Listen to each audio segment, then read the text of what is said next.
I have two announcements. First, this T-shirt for this summer school. It's $8 for a T-shirt, and you can, I think Alvaro he's brought a box of over there, and you can buy them after this. And another thing is Harris Daniel's here. Say hi to everyone. And he's gonna do the stage and magma tutorial in the early afternoon. Maybe I'll start. So, first of all, welcome. So my lecture will be about local global compatibility and quaternion algebras. So for today, we're just going to talk about what quaternion algebras are, and I'll spend some time talking about the PI numbers, QP. So first, I'll do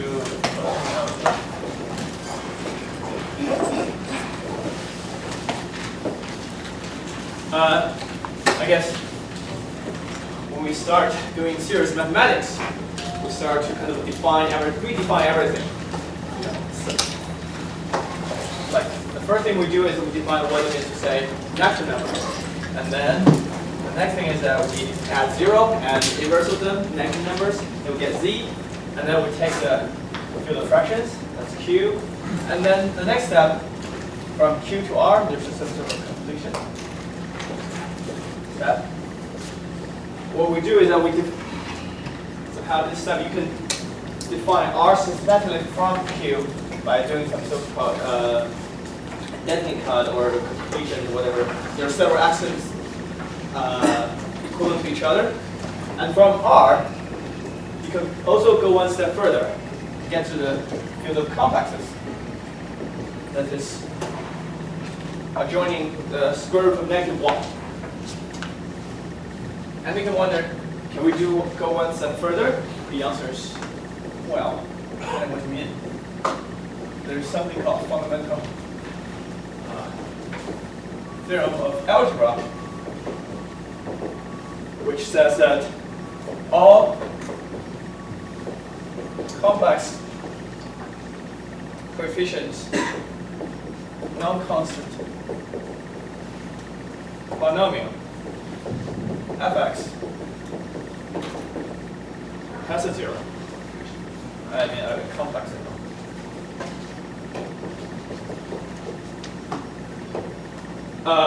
What the theorem says, well, one of the actually kind of equivalent way of stating the theorem is that this field of complex numbers is algebraically closed.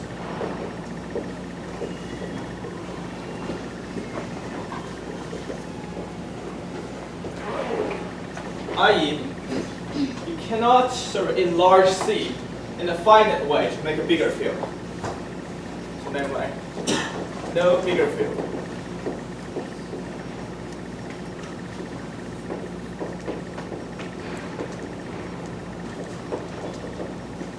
Containing this complex number, and at the same time, it's finite dimensional over C. But since C is 2-dimensional over R, so it's the same as saying finite dimensional over R. So if we restrict ourselves to, look for fields, there's no more beyond C. Because C itself is already algebraically closed. You can't enjoy anything that's not in C. Hamilton.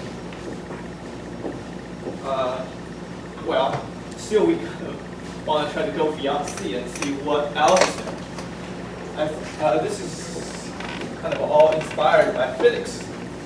It was in 1843. I think before that,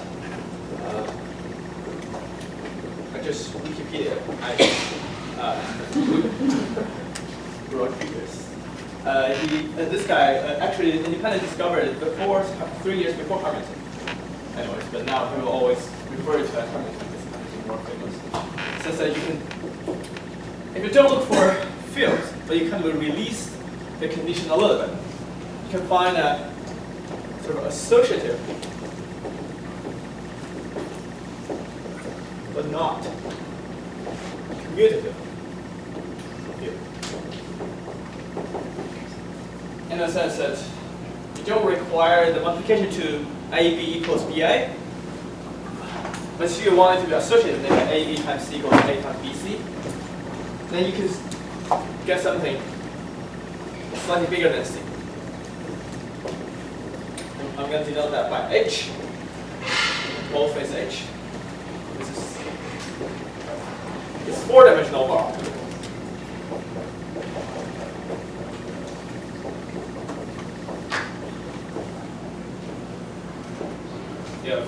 It contains a real number, and pseudo contains a complex number, the I. But in fact, you can see that J and K play the same role as I in some sense. Namely, if you square I, we know it's going to be -1. But this sort of holds same true for I, J, and K. And as I said, that this is not going to be commutative. The commutation relation is that if you do IJ, it's going to be K. So I times J equals K. And that's at the same time, if you multiply J and I the other way, you put a negative sign. So IJ equals negative JI. Similarly, you do JK, you get I, it's negative KJ. And out of space, you get KI equals J equals negative I. It's kind of a very clever choice of how to define the relations. So I learned this from Keith, that you can memorize this easily by drawing a diagram like this. I here, J here, and K here. Think that when you multiply I and J, if you do it clockwise, you get the next one, K. If you do K, J and K, you do it clockwise, you get the next one, which is I.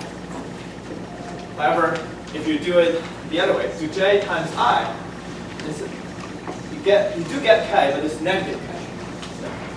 So it's a good way of memorizing these relations.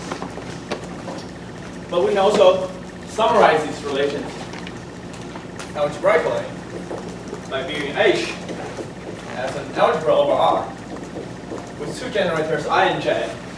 The reason I don't write brackets is because this is not going to be commutative. So it's a non-commutative ring, but I quotient out the ideal, or somehow imposing relations among I and J by requiring I squared to be 1, I squared to negative 1, J squared to be -1. So of course I squared plus 1 is 0. And also IJ plus JI. Namely, IJ is negative JI. So therefore you just define K to be IJ, and therefore JI is negative. It's automatically negative JI. So this is called the Hamiltonian.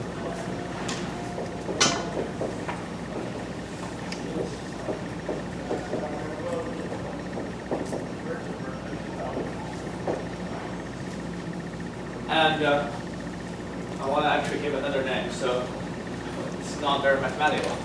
Here I wrote associative but not commutative field. A correct standard mathematical notation of this is skew field. It's one to say, or people like to write division ring. It has a property that I will get to in a minute, that any non-zero element in this ring has an inverse, but it's not commutative. So it looks like very much like a field, but not quite. So let's talk about the inverse. How do I invert such thing? In fact, like complex numbers, these quaternion elements, they have sort of not complex conjugation, but some sort of conjugation. So if I take an element, alpha, say, equals to, maybe I just want to use x plus yi plus j wk. Thinking of it as an element in quaternion, I can define its conjugate.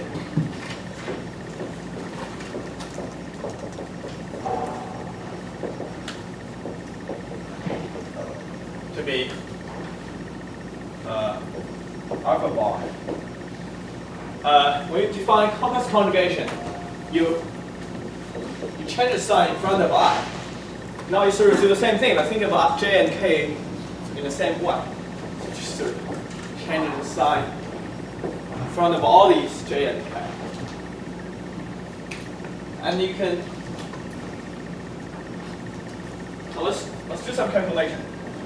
The first one is called twice of alpha, defined to be alpha plus its conjugate.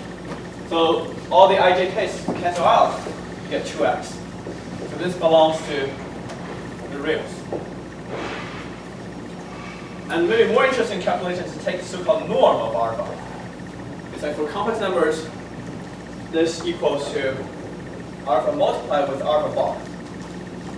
Okay, now you have 16 terms. It's not that bad.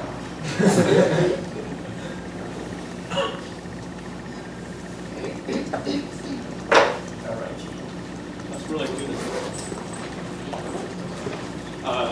Continue on.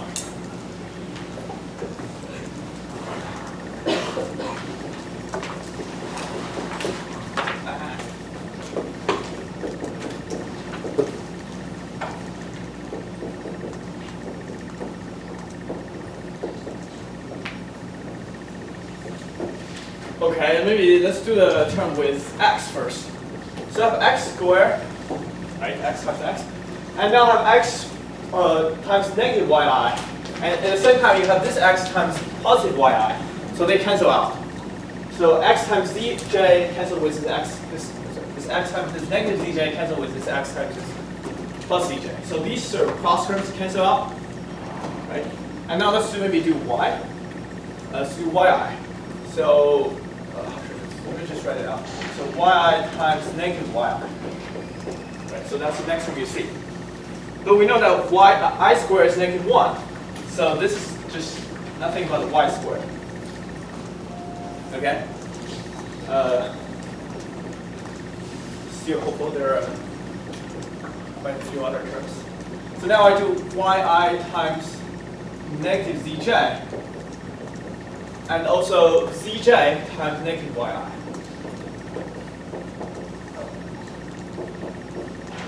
So you have to be very careful working with quaternions because it's not commutative. You have to remember the order. It's y here. Y comes first, and then zj, the negative zj comes later. And same here, zj comes first, and then it's negative y. And if you combine these two together, what do you see? Well, the real numbers sort of moves out.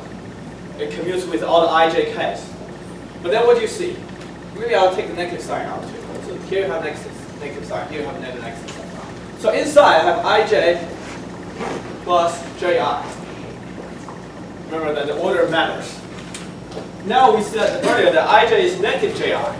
So they cancel out. So this is 0. So somehow I check that the cross product, the term involving yz, the two sort of terms, they cancel each other exactly. And you can do sort of the same thing for the term involving zw and yw. They all sort of cancel out because so one of them will give you ik, the other one will give you ki, and one of them will give you jk, the other one will give you aj. They all cancel out. So at the end, you only have these sort of squares. So you have to sort of add.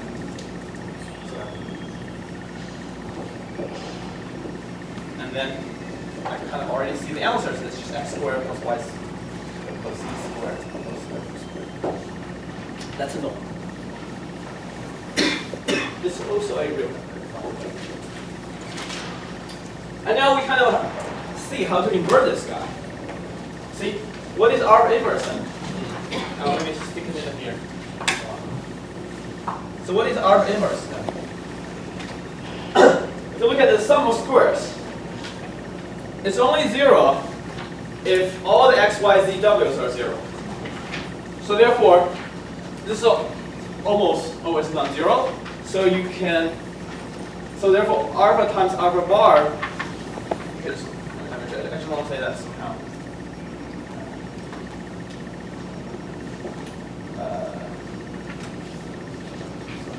Yeah, sorry. So this is divided by, and that's just alpha bar over x squared plus y squared plus z squared.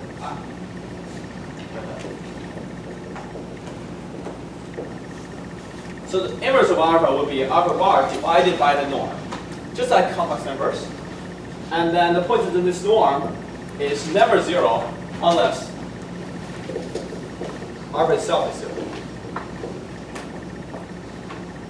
So that shows that for the Hamiltonian quaternion, any non-zero element actually has an inverse. By just looking at the norm. The point of the norm is never 0 unless alpha itself is 0. I hope this gives you some sense of how these quaternion algebras work. And of course, are there any questions before I move on?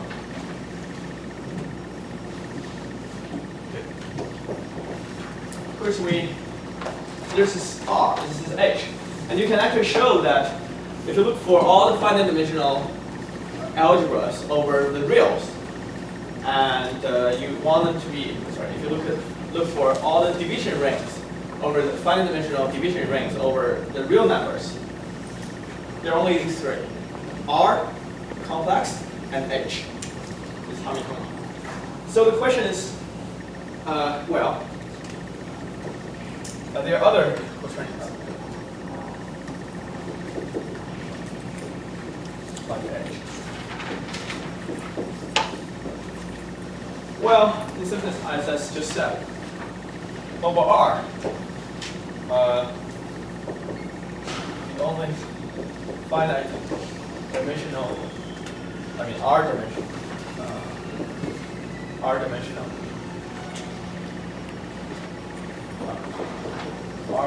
algebra. Sorry. Division R algebra. R. The real number itself, complex number, these two are commutative, and then it's Hamiltonian. So you may say, okay, there's nothing to do now, so we can end the lecture and have luck. Well, but we're here for number theorems, so we're not that into the real numbers. So we want to ask, can we do this for a field instead of just R? But we will consider other fields. For this talk, I'll be focusing on the case when the field is rationals. I guess most of the number theory questions are just about the rational numbers, and to start at least. So here's a more sort of general definition. So that can be a field. Analytical number is about the case when the characteristic is 2. So let me just say the character is not equal to 2.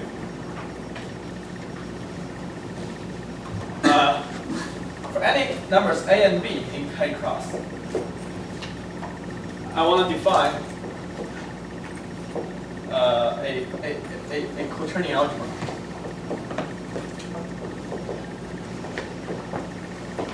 Over K. So this notation is not standard. I cannot think of a better way to write it in this lecture, so I'll just use D. I normally use D for quaternions, and K K as a subscript telling you the field, and A, B are elements in K, which are not 0. I just define to be sort of same thing as we defined Hamiltonian quaternion earlier. Instead of putting the real numbers here, I put the field K, and generate by 2 elements I and J. Now I require that I square, original I square and J squares are both assumed to be -1. Now I can loosen up a little bit. I can say, okay, I square equals A, and J square equals B, and I still want IJ to be negative. I'm not supposed to write all this here, so plus JI. And K is not equal to I times J. Yeah. Very good. Just erase the right-hand board. Entirely my fault. On my notes, I was using math boldface for the K in the quaternion. So I really didn't spot that. Maybe I'll just capture it. Thank you. Oh, right, that one. Right, and then now I can use little k for ij then. So that's good. Similar to just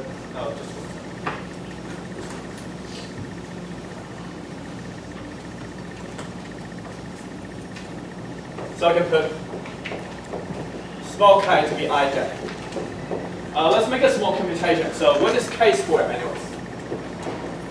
So k squared will be ij, right? You have to be careful that the order has to be preserved. So now you want to swap I and j to get negative I, j. I'm writing things very stupid like that. Whatever. And now I squared is a, so minus ab, j squared is b. So there's a negative sign. Be a little careful.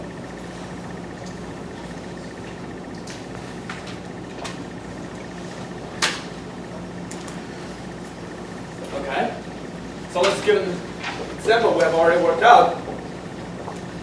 That when k equals r, the other k. This Hamiltonian in my new notation. This is a quaternion algebra over the reals, where a and b are taken to be negative 1, because I squared and j squared are negative 1. And what if I don't take negative 1 when the field is reals? What do I get? Well, let's see. Let me take another one.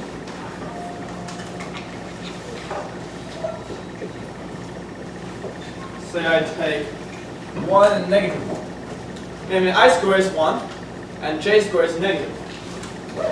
So let's say that this is actually isomorphic to the matrix algebra. It's different from the Hamiltonian quaternion. But this is not a sort of division ring, because you see non-zero matrix may not have inverses. Right? Non-zero matrix can have rank 1, cannot be inverted. So what's isomorphic? So you can send, certainly you send sort of a k-linear matrix, A. So the diagonal matrix, AA, which you want to be k-algebra isomorphism. And the I, which is not a usually imaginary I, because I squared is not 1. So you can send it to some matrix square is 1. But you don't want to send to an inner matrix. What can it do? Negative. All negative? That's actually not a good idea in the sense that because you want to isomorphism, so the negative 1 will be sent to negative. Right. You have to. What? Yeah. So one is negative. One and the other one is negative. And what about j? J I want square to be negative 1. But here's an interesting matrix whose square is negative 1, which is let me just don't write 0. It's very. The answers I don't write down are zeros. Speculation. So this is 1, 0, 0, negative 1. For j, I want to send to this matrix 0, negative 1, 1, 0. If you do the computation in your head, the square of that is negative 1. And you can also check that ij equals negative ji. Under this isomorphism.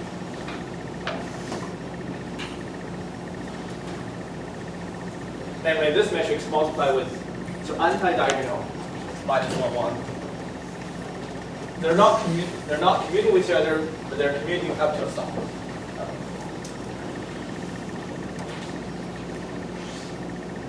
So in general, when k is r, there are only 2 kinds.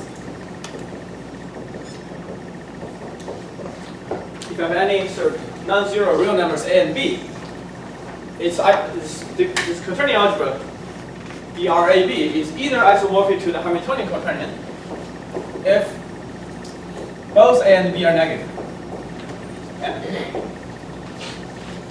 And it's isomorphic to the matrix algebra if one of A or B is positive.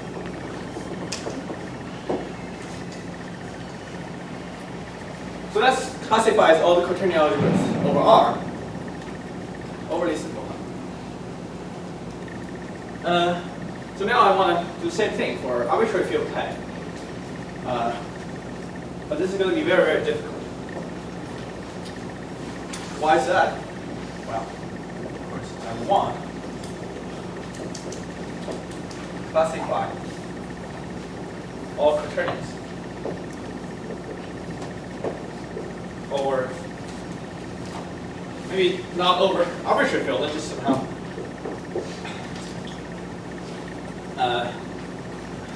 just work out one. It's already non-trivial. Work on it over Q. But this is not so easy because of what?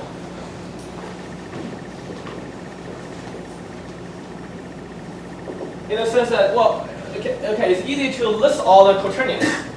You just need to get a pair of non-zero rational numbers. But the difficult part is to determine which one of them are isomorphic. For example,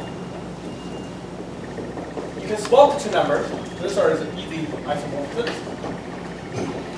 Because in the way you define the quaternion of I and J, it can be swapped. Or if you remember that over here, K squared was negative AB. So you can, instead of using IJ, you can use I and K to define the quaternion algebra. So that's the same as A and negative AB.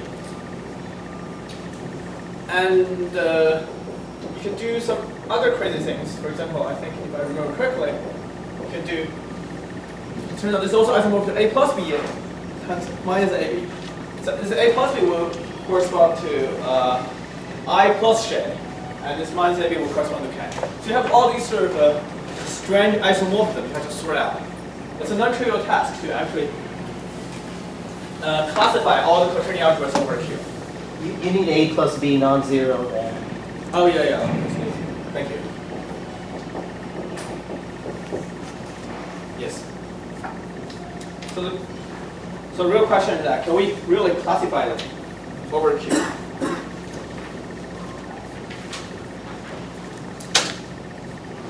You know, instead of actually doing the arithmetic, like trying out one by one, which is probably not going to be possible.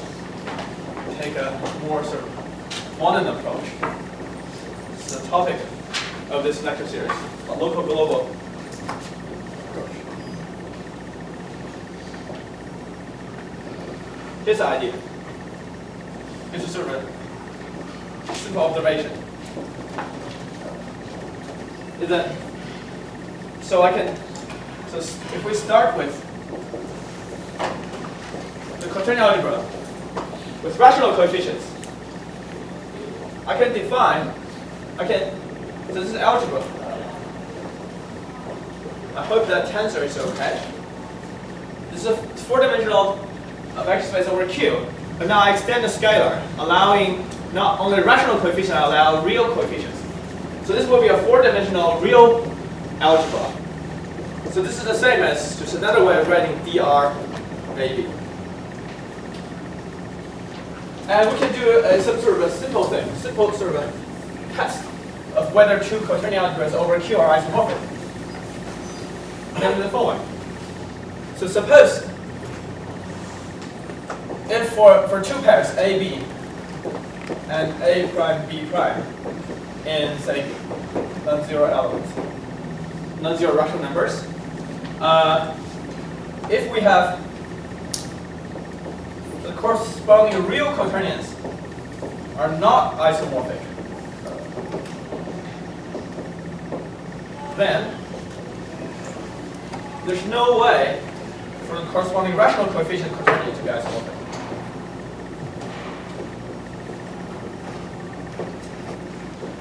Because if the rational coefficient quaternion were isomorphic, then you just extend the scalar from Q to R, the real coefficient quaternion will be isomorphic.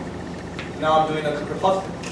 And using this way to test whether the quaternion algebras over Q are isomorphic or not.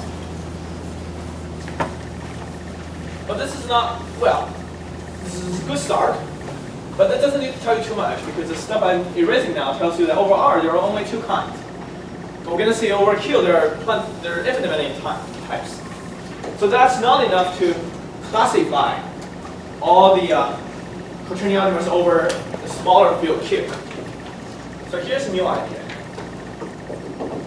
We're going to sort of take this approach and elaborate on it in the sense of, so I'm going to do two steps. The points I want to know whether these are isomorphic. That's usually difficult, but I want to test if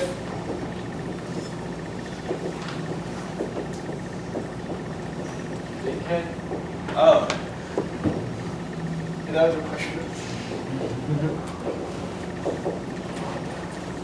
For many also many sort of big fields. Okay, tiny. We make lots of sort of tests because it's really difficult to handle the rational coefficient quaternions. But we can make some bigger field containing Q and ask, and where maybe the question is easier, and ask whether the corresponding quaternion, when extend scalar to this bigger field, are they isomorphic? If they're not isomorphic, then the corresponding quaternion over Q won't be isomorphic. And that allows you to rule out sort of a lot of find many ways to tell different quaternions apart. But there's somehow a key step. This is a sort of local global step. Well, I would say both steps are local global. And if the two quaternions pass all the tests we posed up, namely if they are isomorphic for all, I should say, all good, all sort of tests we ask,